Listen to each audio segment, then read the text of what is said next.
Hello there again, food enthusiasts. My name is Chris Rachkowski, your host today for the FutureFoodCast, where we talk with thought leaders in today's food industry and discuss the trends and technologies that will shape the future of food.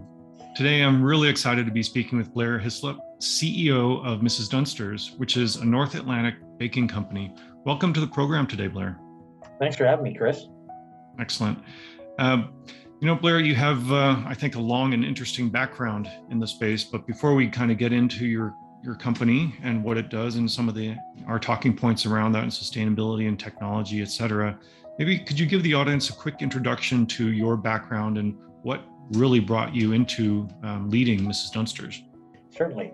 So, I've been in the food business for 30 years. I started my career in the bakery business, direct-to-store delivery, fresh bakery, in a small regional company that was part of a national sort of company in Atlantic Canada, on the east coast of Canada, some 30 years ago. And then I, went on to work for, mostly family-owned businesses, Moosehead Beer and McCain Foods around the world. I helped develop emerging markets for McCain, one of the largest French fry companies in the world, in the Middle East and Southeast Asia and Latin America and the Caribbean, and then and worked in other categories as well, in peanut butter and tea and different things, like I say, mostly for family-owned businesses. But my wife Rosalind and I, we met in junior achievement back, just out of high school, and we had always talked about someday owning our own business. So in 2014, we got together and bought Mrs. Dunsters, commercial bakery, and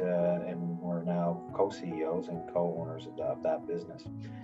So that's kind of been our journey, mostly family-owned regional businesses, with the exception of the international stint with McCain, which was, it kind of felt regional because we were in emerging markets trying to do more local feeling kind of things that's developed. Well, certainly a passion for the food sector and bringing a lot of experience into Mrs. Dunsters.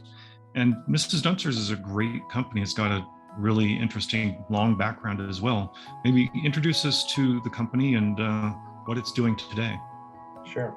So Mrs. Dunsters, she was a real person. So Ingrid Dunster, she started making donuts in her kitchen in a cast iron pot 50 years ago, and using her grandmother's recipe, frying donuts in lard, and the way your grandmother would have done it. Sort of a fan or neighborhood favorite, I should say. And then the neighbors convinced her to put a stand at the end of the driveway, and that was successful with her fresh donuts. And then her husband had a bread route back in the days when you could go talk to a store manager and get listed in their store, and so he started taking donuts around to grocery stores in New Brunswick, then eventually in the state of Maine, and in Nova Scotia and Prince Edward Island.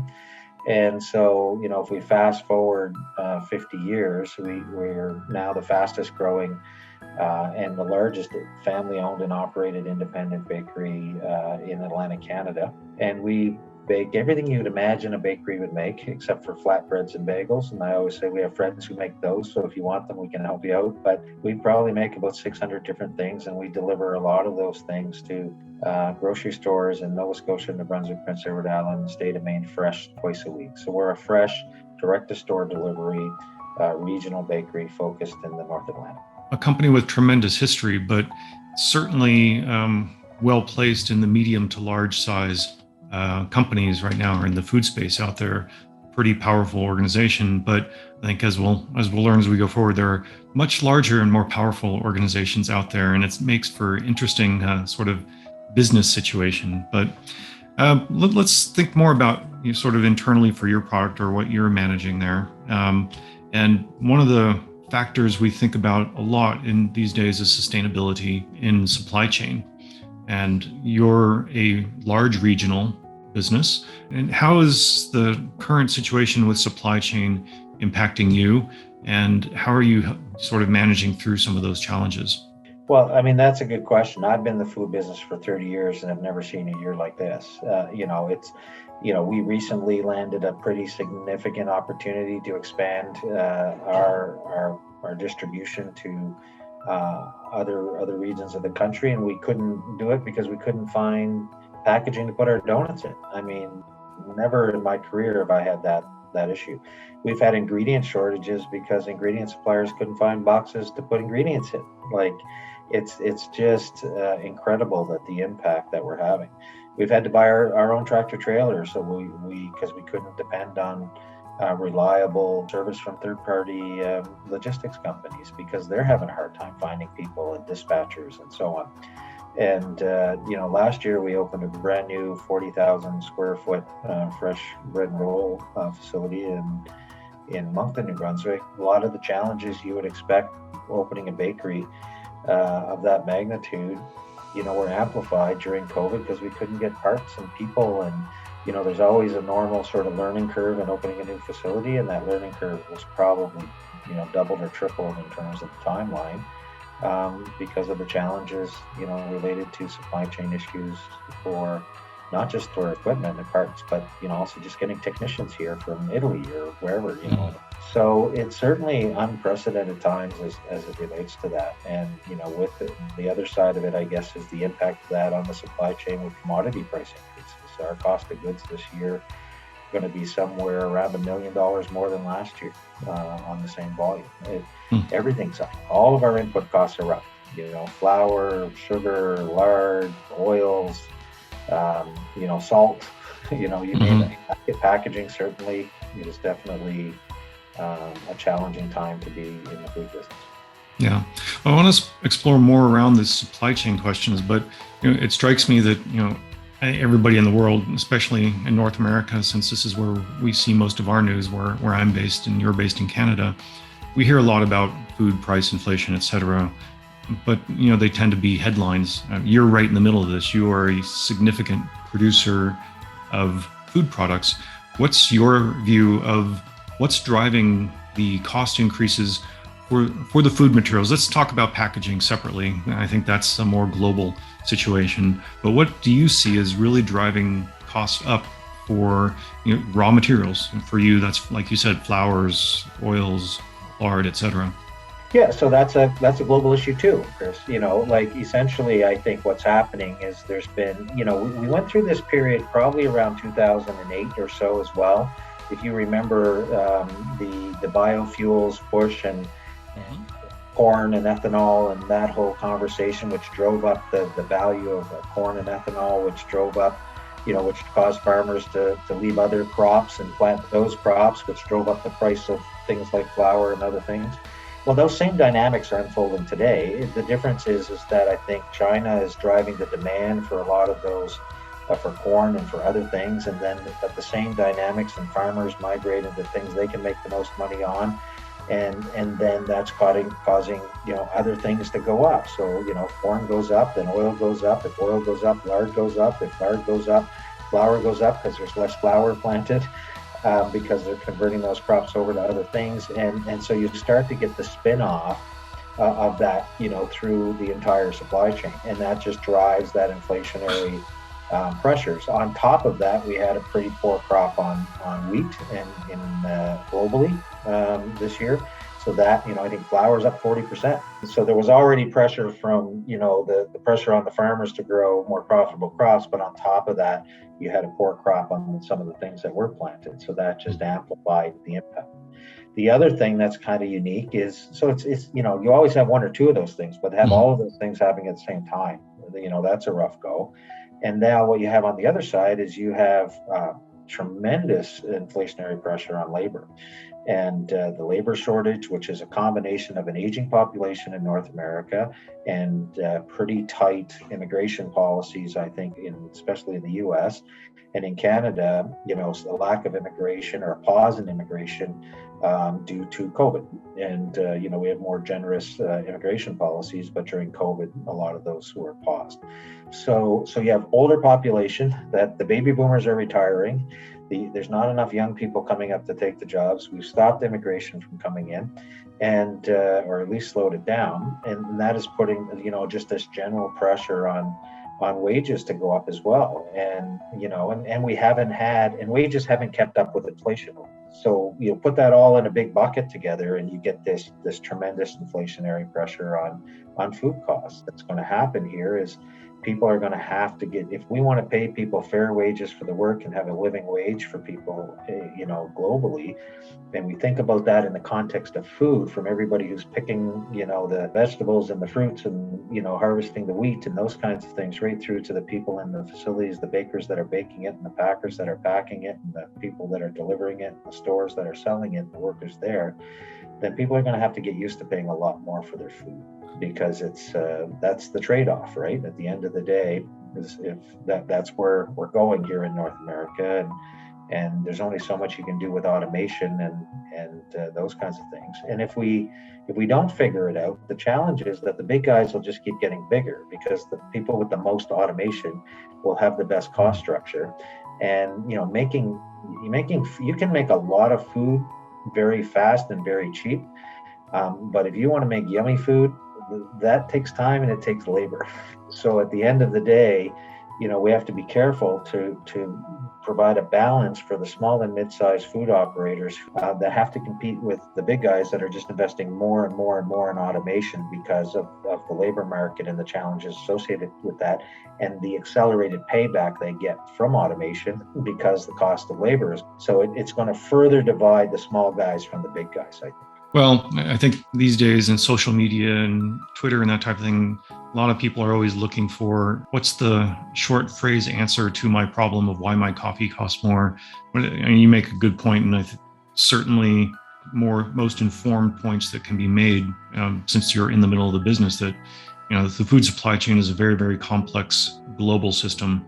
And it's really all these things happening at the same time, and not just from a new person in the space, but somebody who's been in the space for decades and has been through similar changes, but really is unprecedented and is having people really look at where food is coming from.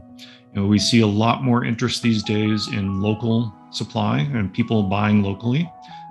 There's all sorts of reasons behind that, whether it's food freshness, just supporting local economy, et cetera.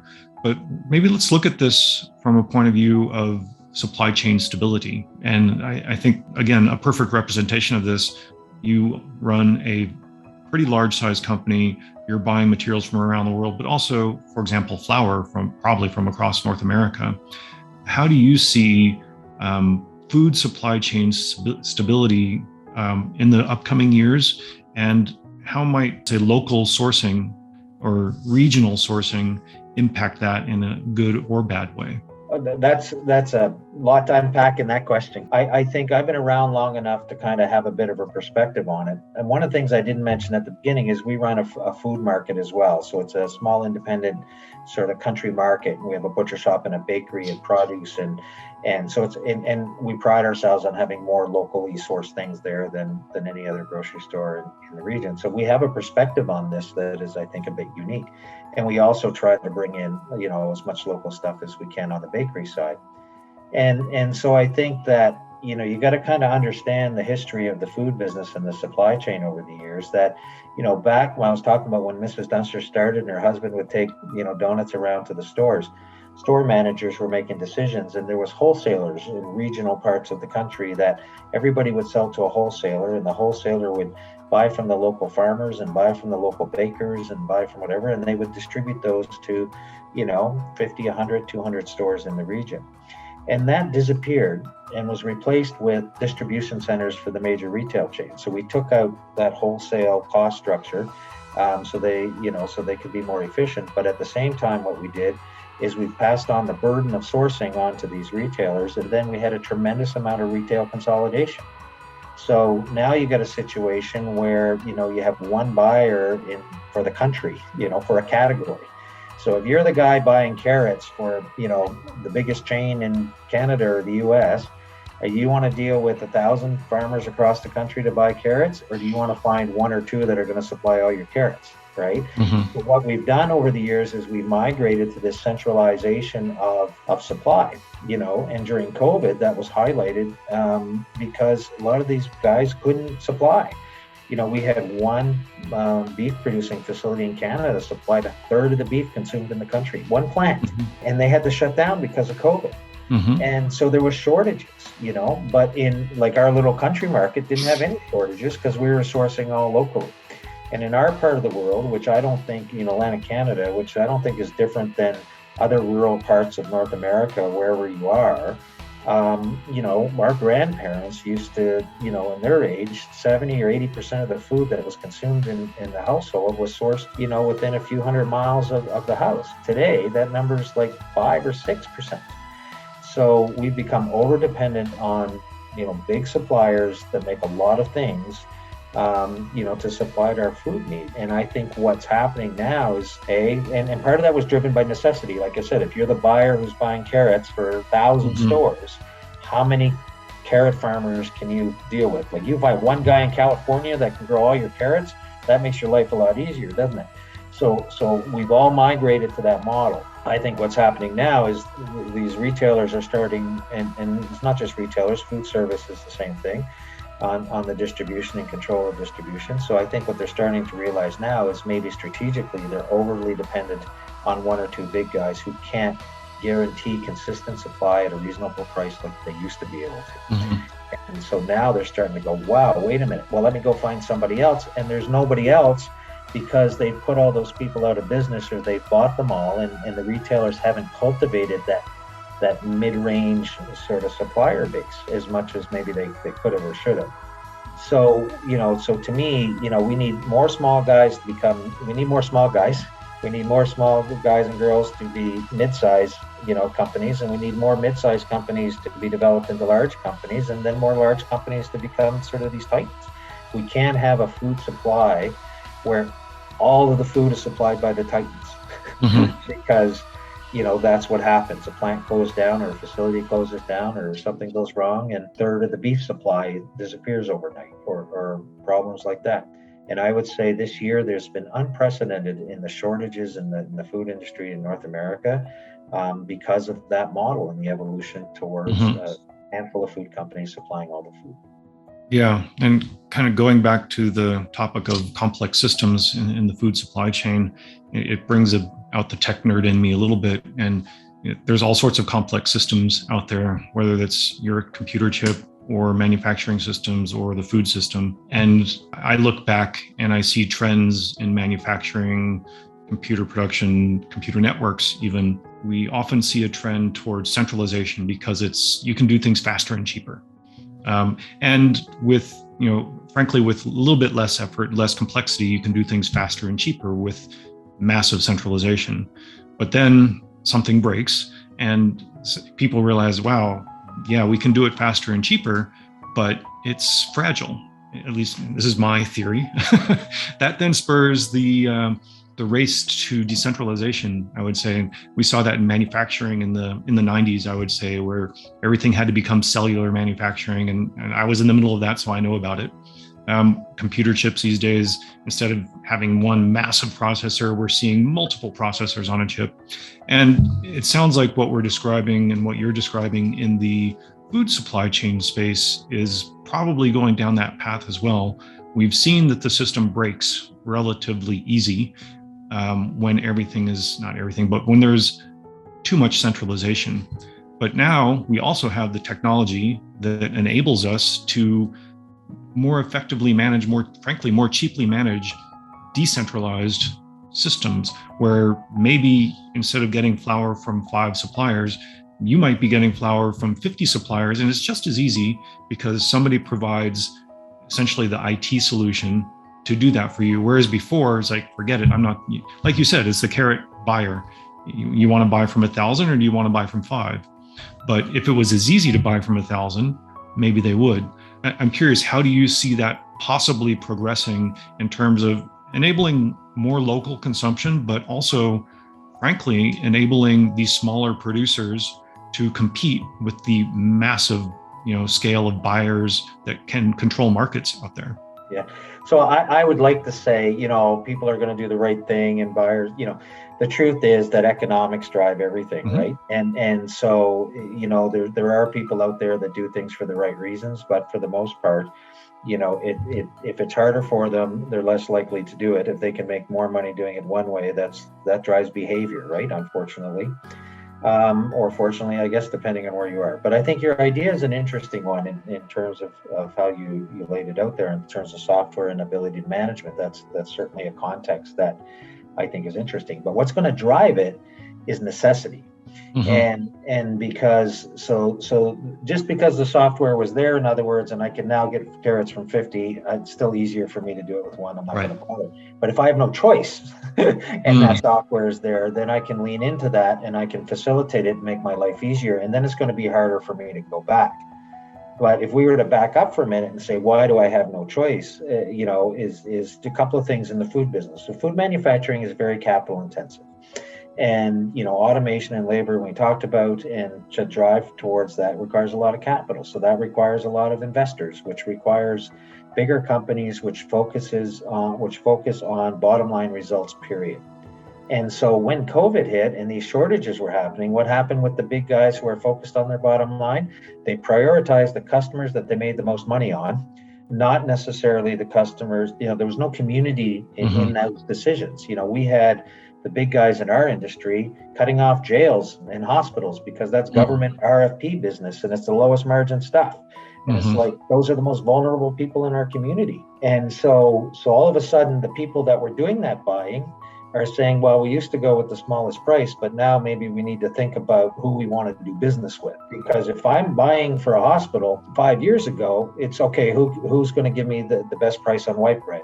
But if I'm buying for a hospital today, it's like, who's going to be able to make sure I never run out of white? The decision's different. And if I have to buy from 5 different people to do that, and their software, as you point out, to do it, now all of a sudden, the motivation is there to change. The other thing that's changed is logistics. We have 125,000 truck drivers shortage in North America. 125,000 truck drivers, that's the gap. We saw in England where they mobilized the army, to drive trucks to deliver fuel to gas stations. So now if you have one plant in Western Canada supplying all the beef for Canada and you have no truck drivers, that doesn't help you, right? That serves no purpose. So that's going to force people to, again, look at, well, what are my local options? And maybe I have to deal with 50 carrot guys instead of 1 carrot guy, because I need to be able to get that product here efficiently as well. And I can't depend on, even if I can depend on the farmer in California to ship me all the carrots she can grow, I can't necessarily get them here. So I think those two things are going to change behavior. And then the things that you talked about, the software and other things, are going to facilitate the need for change. It's going to drive demand for those kinds of solutions. Absolutely. Well, I think I've been around in the workspace and the world long enough also to have some of my blind optimism beaten out of me that people are going to do the right thing. I still have that optimism, but like you said, the reality is the majority of people, just because of needs, are going to do the most efficient thing for them and their business. But I feel like to some extent that may also, it seems to be a shift, and it's always with the younger generations. And it's sometimes hard to say, is it real or is it marketing? But there's definitely seems to be an interest in local sourcing and sustainability. I still hear producers saying that if we're talking about food, the 2 key buying factors are cost and taste. That's driving it. But, consumer purchasing decisions based on sustainability, based on where a product's coming from, based on the conditions that they perceive in the supply chain of those products, seems to be a significant influence. I'm curious, you have a very traditional business. I would say from a North American point of view, one of the it's hard to be more traditional than producing bread, I would say, even with the innovations that you have in your products. How do you see, if any, sort of change in consumer activities based on, is there really an interest in sustainability? Is there an interest in where food is coming from? What are the reactions of your customers? Well, there's no question. I mean, and you do start seeing it reflected in the trade. Our phones have never been busier with retailers and food service folks to some degree, restaurants and others calling us, trying to buy local because their customers want it to some degree, but also for the reasons I mentioned. They're disillusioned with the big folks who suddenly are demanding higher costs than maybe they need to, and are having a hard time supplying. And so yes, so there is a general movement in that direction. It's slow. But one of the challenges we have is we've allowed the big guys to get bigger and the small guys get smaller. So the big sort of category owners, have a lot of contractual arrangements with the big retail accounts to some of them guaranteed market share within a retailer, or guaranteed shelf space. So it's great to have local, but if you only have 4 feet of shelf space and the other guy has 144 feet of shelf space, you're still going to struggle as a local vendor to sort of grow and get a little bit bigger and have more of an impact in your region. So, I'm optimistic that those things are going to change. I would say most of the retailers we deal with today have a local supplier strategy, which is a focused effort. But here's the problem. If you look at it from I mentioned the distribution model earlier, where we're going to a distribution center now instead of a wholesaler, and the distribution centers then shipping to the stores. And so, we work with a lot of these folks, and we do a lot of mentoring with small and mid-sized food companies too. And we understand the challenges that they're facing in this. And what happens is, so now they got to get a slot in the store, but they also got to get a slot in the distribution center. And they don't have enough movement because they don't have enough space in the store. They don't have enough movement in the distribution center to make that kind of efficient. So they get lost in that system, and their product doesn't get shipped to the store. Like, to have half a pallet in a distribution center that has, 3,000 pallet positions in it is not an ideal distribution method, right? Well, so we've eliminated those enablers in the food chain that allow small and mid-sized people to grow. So we need to change the systems in these stores is going to go back to your software solution. Well, what's the logistics solution that kind of mirrors that? How do we make it easy for 50 people to go through 50 small vendors to go through a distribution center and make it to store and get it on the shelf, as easy as it is for, one of the big guys to ship 500 pallets of, soup cans or something. We have to figure out how to support those small and mid-sized vendors so that we can cultivate them along the way. And the supply chains have not been built for that. So it'll be interesting to see what solutions come on that side of it, because I think the accounts want to get better at it, but man, it's hard. Like, it's really hard for them even to do the things they want to do in that system that favors very few vendors with high volume items. That the system's built for that. So one of the ways I think that's going to happen and is going to force that change is the development of small independent retailers. I think you're going to see that come back. Instead of people racing to build 150,000 square foot stores, I think you're going to see people racing to develop a 5,000 and 10,000 square foot stores. And local vendors. If we can start to build that local vendor base where we have local independent stores all around, and that gives a place for these local vendors to go and sort of grow from here to here, then the step to go from there to the bigger chains is less of a gap, and they can do that. And I think consumers like it better. The idea of being able to run into a store and grab a steak and an onion and get back in your car in 5 minutes and go home is, really appeals to a lot of people. And if it's local, even better. So I think a lot of things need to change for us to get there. I think you're right. The youngest generation, the generation after us seems to get it, but it's not going to be easy to change these entrenched systems without the economic benefit to those big guys to do it. And I think the economic benefit is shortage of goods and inflationary pricing. So this is the best time for us to be having this conversation. Yeah, I would tend to bet that the big guys won't be the ones that make the change. They will be the ones that have to catch up to the change. And just because they have these very efficient systems, tons of investment, like you said, in capital infrastructure, and it's hard to just break away from that. So I do suspect that, as you're describing, smaller organizations will sort of lead that way. I'm very interested and curious to hear you have a firm view, I think, that we will start to see more local markets coming up. How do you see that happening with, let's say, within the current ecosystem of the supply chain? Because we already know supply chains are challenging, costs a lot just to manage that, your incoming products. Do you see that primarily those local markets being supplied by local products? Yeah, I do, and it's because of the generational shift that you talked about in attitudes. I Hmm. think that people are going to people are motivated. Young people today are motivated to open those kinds of places and support local farmers and local food manufacturers, and they're not motivated to own 1,000 stores. They're happy to own one or two. And so I think you start to see it. If you look around, my part of the world, there's it's not a ton of them, but there's a lot more than there were 10 years ago and 5 years ago. I think in rural communities, they've been doing this for a long time. Hmm. And look at Maine. Maine has probably a lot more independence. As you go south towards Boston, there's Hmm. fewer and fewer and fewer of them as you get into the big centers where they open the big grocery stores and the 150,000 square foot places. But in rural areas, which is about where local supply is still important, Right. you see a lot of this. So I think you'll start to see people opening, and then I think eventually you'll start to see consolidation, and Hmm. then we will see chains of independent retailers of 10,000 square foot or less stores over time, Yeah.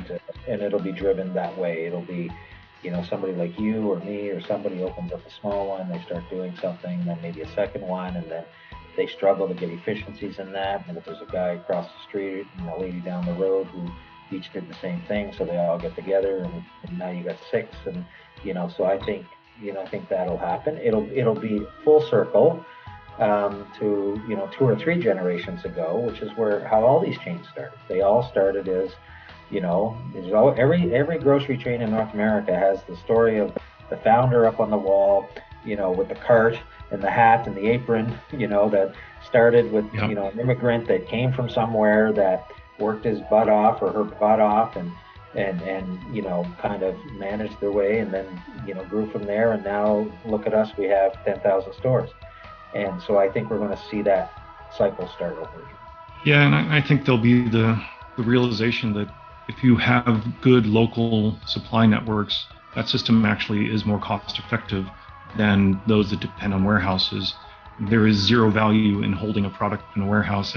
This was figured out in the traditional manufacturing world a couple decades ago, where everything became, short supply chains, Kanbans, these types of things. But also, the capability of local logistics seems much improved also with, for example, Uber sets a great example here of moving people around. That Uber has since evolved into, I would not Uber itself necessarily, although they also deliver food, but that model has been realized as one that can also move products around. Amazon is leading that, but then that spawns a whole group of delivery companies, and now we're seeing that in food, local food suppliers. In fact, I talked to a company a few days ago that takes this to basically the most micro level possible, where they're facilitating markets for people to cook in their home and deliver, and people can pick it up or it gets delivered. So there is essentially no supply chain there other than the person going to the food store and buying what they're producing. And whereas people might have ordered from a chain restaurant, and they can now order from, somebody's kitchen. So all of this stuff is happening. I feel like all of the technology is coming together to help this become possible, and that those shortened supply chains, I think they're going to facilitate what you're talking about. But also, when you don't need your food to sit in a warehouse, possibly anywhere from 1 day to 3 weeks, maybe there's less need for all the preservatives to that really detract from the taste and quality of the product.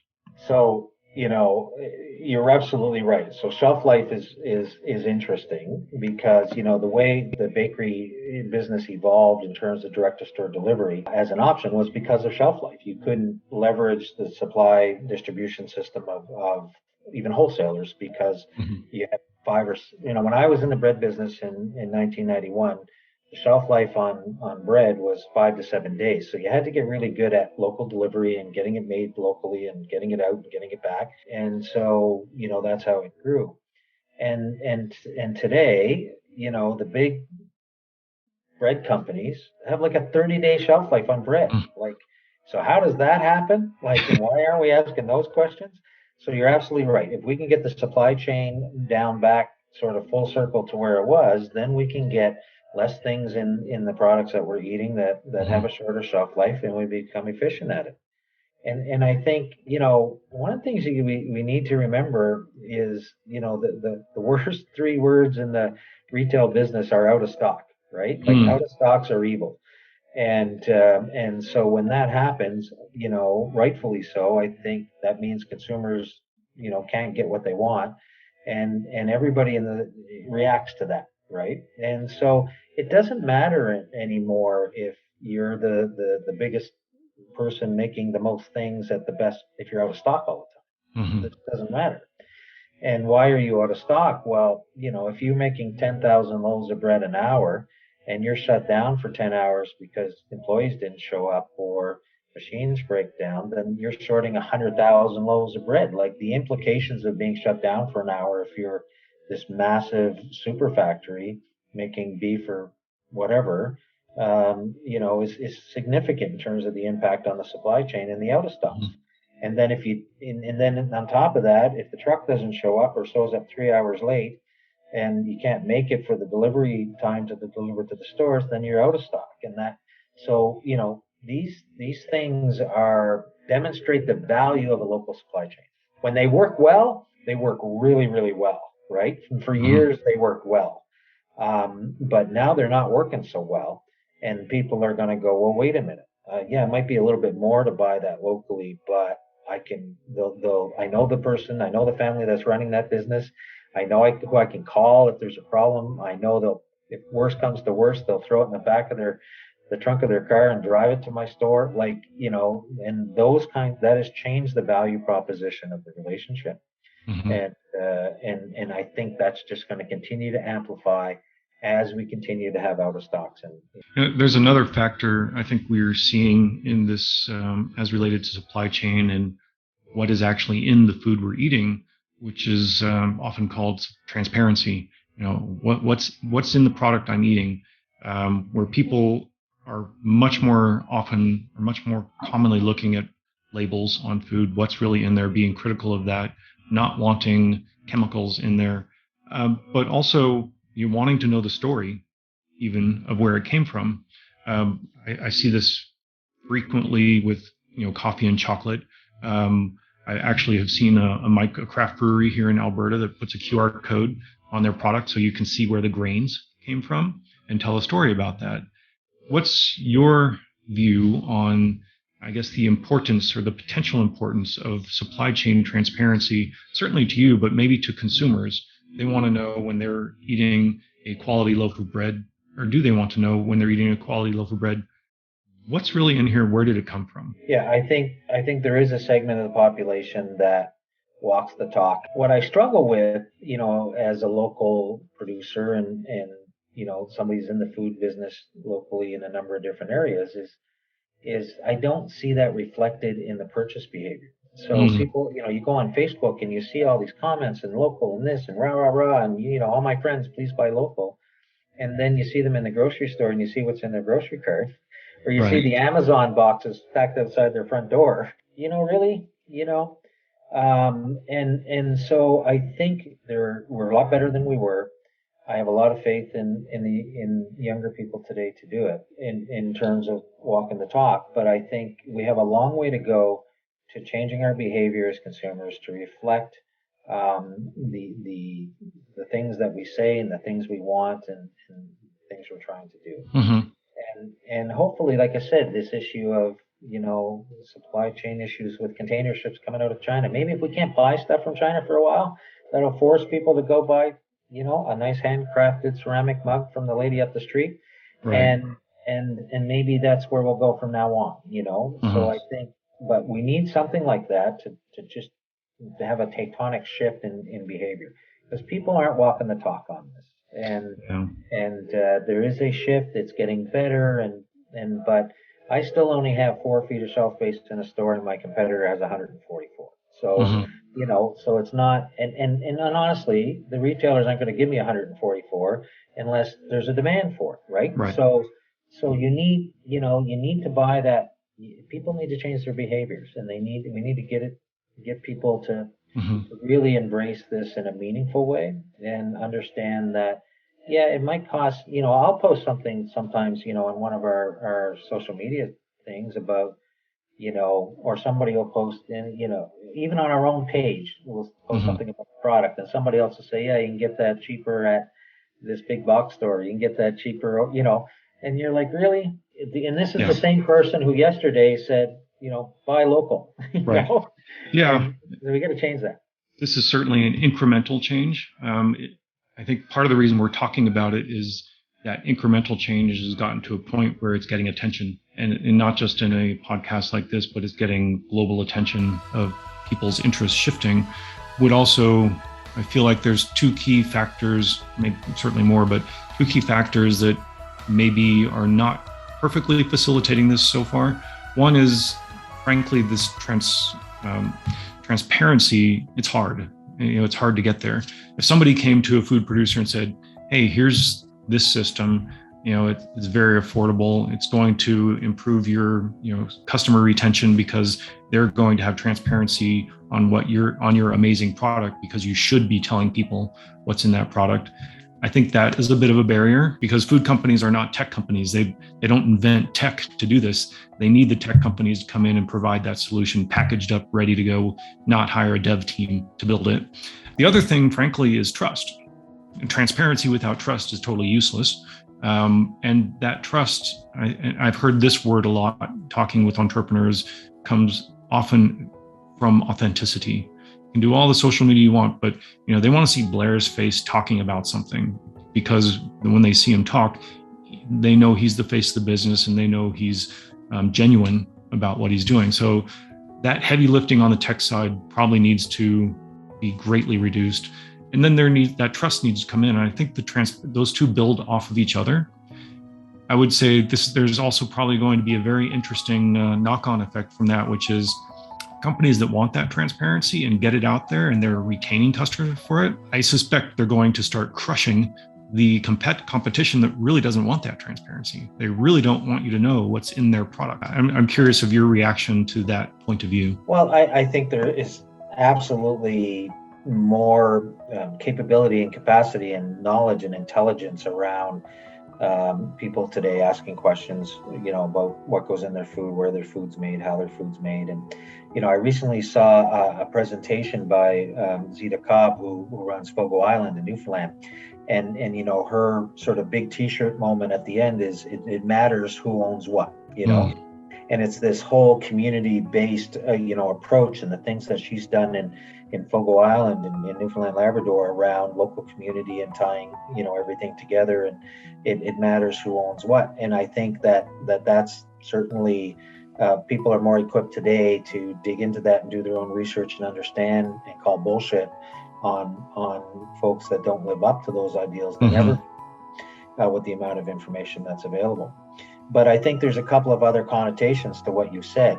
And I think as entrepreneurs who are in this space that are local, that are trying to do more locally, I think there's a couple of things where we can really excel at, doing a better job. And one of them is storytelling. Authentic storytelling. Generally speaking, we do a poor job of that in this, as small and mid-sized food companies, but it's really, really important. People want to know the stories more than ever. We often say at Mrs. Dunsters, the best thing about working here is when you tell somebody you work here, they get a big smile on their face and they tell you a story, about growing up and this and that. And so we've got appreciation for storytelling, and I think we're pretty good at it in terms of telling our story. So that's one maybe piece of advice for smaller food companies out there. The other one is that the big guys have never, and I've been in the corporate world and I've worked for big companies and in the industry. And one of the things that they often forget, I was leading brand teams, and I would say, don't ever forget we're in the yummy food business, because the bigger you get talking about shipping cases and truckloads, operational efficiencies, and it's like it whatever you're making just becomes sort of widgets, right? Even the photography reflects like it's terrible, and you get all of these ingrained habits where people think they're in the business of shipping cases, when really the small folks, if they do the job right and they tie it to the storytelling, then you can really tell the story about yummy food. Mm-hmm. And people want to buy yummy food, and that's part of what makes yummy food. Well, it's safe, it has wholesome ingredients in it. It has local ingredients in it. You're employing local people selling it, and it tastes great. And so that's an area I don't think the larger corporate food folks will ever be good at, because there's just too much structure in those organizations to really have a deep love and appreciation for that. The way an entrepreneur or an owner and operator will talk about their product will always be different, because they're not going to hire an outside agency to tell them what their story is about their product. They just know what it is because they put their head and soul into it, right? Right. And so I think those things come together. Well, we've gone through a tremendous amount of really interesting information and perspective. It's certainly driving the future of food, in sustainability and stability in supply chains. Maybe as a last point for us to go through in this podcast, I want to hear a little bit about your growth plans, and especially how you're bringing yummy food beyond maybe your traditional regions, and across North America. Well, thanks. So, I mean, we have, I guess, in support of everything we've said here about, trends and so on, we have grown probably an average of 30 to 35% a year since we bought this business, and we've had tremendous support in our backyard, which is the Maritimes and Maine. We have a lot of interest for Mrs. Dunsters. It's funny, when I bought the business and I asked them about, maybe we should, where would you grow? Where would you focus? And he said, honestly, I would just keep focusing in our own backyard. I think there's lots of opportunities here. And then when you max that out, you can start looking, nationally in other places. And that was 7.5 years ago, and we're still growing. Next year we'll grow 50%. Our sales pipeline today is 4 times larger than the size of our company. So I don't know how we're going to do that, but we have a lot of interest from people who say in our backyard, which I guess will probably extend to New England, and from just Maine, and Atlantic Canada. And so for us, I guess the message is, even if you're in a small part of the world, there is still lots of opportunity in your own backyard. And it's easier to be a big fish in a small pond sometimes. Mm-hmm. Mm-hmm. And so as we continue to grow and focus on that, we make fresh products, so we can only go so far. Right? And so I'm always amazed at the opportunities that are coming our way and continue to come our way. And this has really been amplified greatly. Like, we've always had opportunities, but we never had a sales funnel like we have now. And what's driving that, boys out there are not doing a good job, and it's surprising people, and they're reassessing their priorities.